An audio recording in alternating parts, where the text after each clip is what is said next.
I want to start out with something that's been on my mind a little bit. I am beautiful in each and every way. Words can bring me down. But that song has been stuck in my fucking head for 3.5 years. I'm not a Christina Aguilera fan. I like the sentiment of the song. And here's the messed up part about this particular song. The song only pops into my head when I'm working.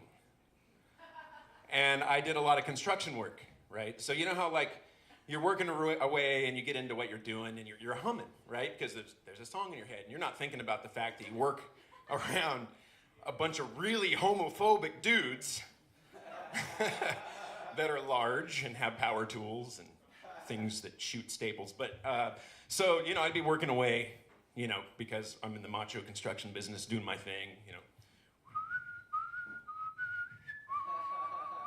carrying something across the thing, and then someone would always catch it. Some guy would always be like, "Hey, boy, y'all humming Christina Aguilera at my job site?" To which I could only respond, "Boss, how the fuck did you know that was Christina Aguilera, you son of a bitch? You don't have daughters. You don't even have a wife.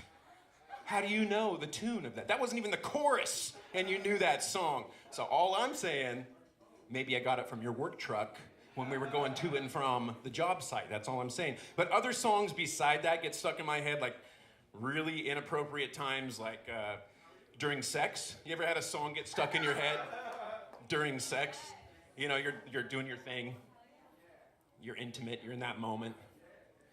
Ain't nothing gonna break my stride. Ain't nothing gonna slow me down. Whoa, no, I got to keep on moving. Yeah. Or like when you're masturbating, here I go again on my own, going down the only road I never know. You know, I get a little into that one. So yeah, I'm gonna leave that thought with this one. If I could turn back time, if I could find a way, it'd be you with Cher stuck in your head and not me. And now it will be my gift to you. So, a little background on me. I'm what I call a born-again pagan. I was raised by a preacher, and now I'm hanging out with you guys, so obviously that fucking worked well for them. I think it's really ironic I'm standing like in front of this angelic light display. Because of the rest of my routine, it really goes down into the gutter from here. So, preacher's kid, I spent over 25 years being monogamous, 100% faithful, true, right? Right? I was rewarded by that. Well, first, before I say that, I was rewarded by that with something everybody here has probably felt. Anybody? Raise your hand. Have you ever been friend zoned? Anybody? Friend zoned. You like somebody you thought you were more than friends with, and you were put back into the friend zone. That's right. A couple more hands come out. Show of hands, anybody ever been friend zoned by their wife? No? Oh, all right, brothers. Brothers. So 25 years of monogamy. I get friend zoned by my wife. Preacher's kid, always lived pious, supposed to be an example for the other kids in the church. So I decided it was time to dance with the devil. And I signed up for a little website called Adult Friend Finder, okay? Because I figured, you know, I've always been monogamous in these regular straight-laced things. I need to explore my horizons, right? This is time to reward myself. The first half of my life, pious. The second half, running with the devil, right? So sign up for this thing, and here's, you know, you get a profile there, and then what ends up happening is you quickly find out Adult Friend Finder is a bunch of, like, pussies that don't actually really want to swing. They just want to voyeuristically look at the website. And eventually a person will contact you and say, like, why are you on here? You need to be on this website where the real swinging happens. So there's a website I go to. This is a real fucking thing. It's called FetLife. Stands for fetish. That's right. You know what I'm saying, dog. That's right. We're friends already, I think, right? Yeah. Anyway, catch me on Kick, brother. So anyway, you go to sign up for this thing, and you realize, like, how little you actually know about sex. Because they ask you, unlike Adult Friend Finder, they ask you what you're not into, which I think is a really good place to start. You know, just right off the bat, get those people to swipe left that aren't interested. They're like, oh, he's not into like forced rope play and, you know, basically being demeaned. So they can just skip over and go to the people who are, right? So in all of these terms, I'm realizing I have no fucking idea what I like. All of these terms are completely foreign to me. And then I realize the danger of somebody like me signing up for this website. I have no idea what I've just asked for by completing my profile. So then I go on this thing called the Glossary of Kink. And it's designed for people like me, which, by the way, are called vanillas. That's a little bit of trivia for you. When you don't know what you want, you're a vanilla, okay? So I go to the glossary like all vanillas do, the noobs. And in the glossary, I quickly learn that sex is not limited to the physical. Apparently, for some people, being talked down to and made... Oh, he's laughing. That's right, son. We are friends. I knew it. So for some people, being degraded, Mason, is what does it for him. And I'm not talking about Mason, but if I was, you can find him at Fiddler 69, Oregon. Just kidding. Right. Don't go there. Don't follow him. You'll be really freaked out by his pictures, trust me.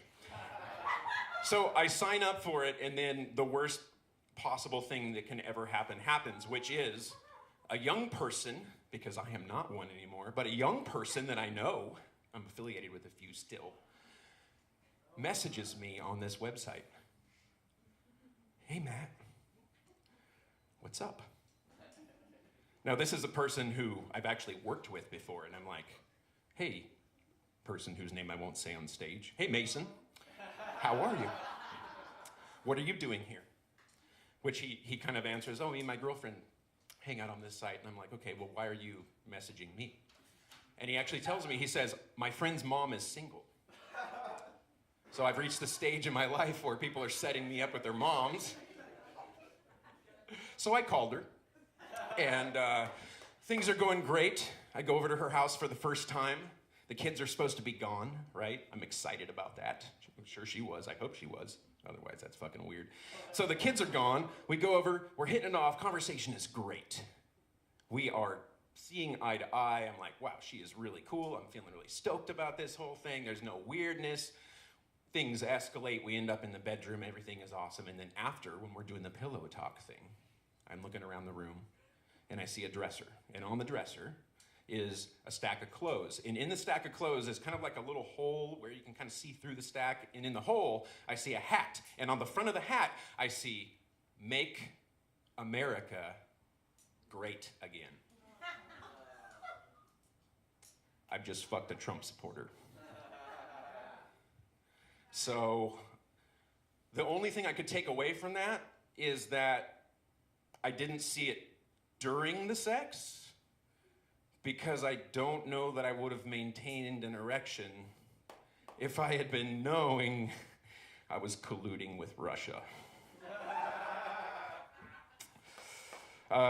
So I'm gonna leave you with one thing. I actually felt kind of dirty by that experience and some of the other experiences in signing up for this website and all that shit. I'm like, I'm in over my head. I gotta do something to go back to the angel wings, the pious. So I get involved with a charitable organization. It's local, and it focuses on young ladies that either can't go to college or want to go to college, and also like single moms that don't have a lot of means to take care of themselves. It's called a strip club, and for $1 a day, you can make a difference in the life of somebody local.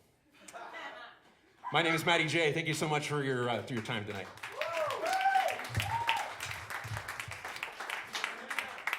Let's keep that going. That was great.